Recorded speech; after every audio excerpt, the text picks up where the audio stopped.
एक समय की बात है। अनिल नाम का एक आदमी अपने गांव में अपने माता पिता के साथ रहता था। अनिल बहुत गरीब घर का लड़का था।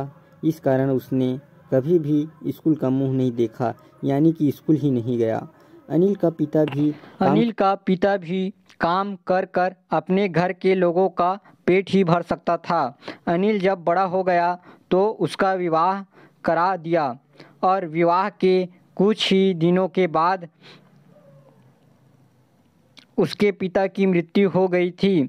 अनिल के पास खेत भी नहीं था जो काम कर सके और पिता के मर जाने के बाद उसे ही अपने परिवार का पालन पोषण करना था। इस कारण अनिल मजदूरी करने के लिए जाने लगा।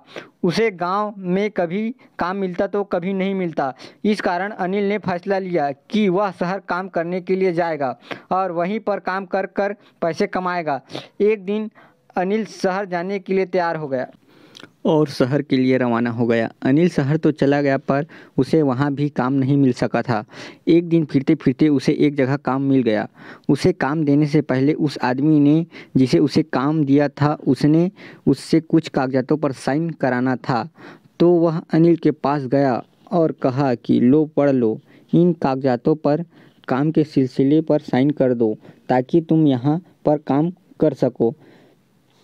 तब अनिल ने कहा कि सेठ जी, आप यह क्या कह रहे हो? मेरे आगे तो काला अक्षर भैंस बराबर है, मैं इसे कैसे पढ़ सकता हूँ? तब सेठ ने कहा कि कोई बात नहीं, मैं ही तुम्हें पढ़कर बता देता हूँ।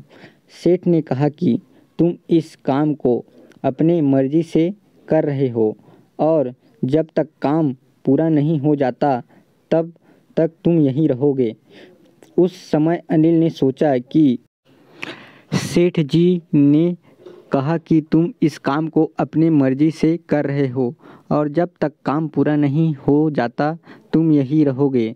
उस समय अनिल ने सोचा कि सेठ जी ने जो पढ़ा है वह उस कागजातों में लिखा है और फिर मैं यहाँ काम करने के लिए तो आया हूँ। अगर मुझे इस काम में ज़्यादा समय तक मिलेगा तो इससे मेरा ही फायदा होगा।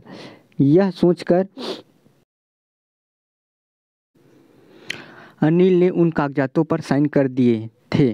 पर जो सेठ काम करा रहा था वह काम मकान बनाने का था और वह भी गैर कानूनी था।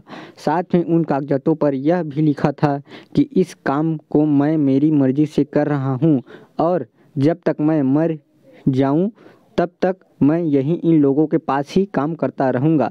साथ ही यह भी लिखा था कि इस काम में मुझे केवल 2 वक्त का खाना दिया जाएगा। इस तरह अनिल को धोखा देकर सेठ ने कागजातों पर साइन करा लिए थे। जब 1 माह हुआ तो अनिल सेठ से पैसे मांगने के लिए गया। तब सेठ ने कहा कि किस बात के पैसे दूं? तुम्हें 2 समय का खाना तो मिलता ही रहता है और तुमने मांगा भी यही था।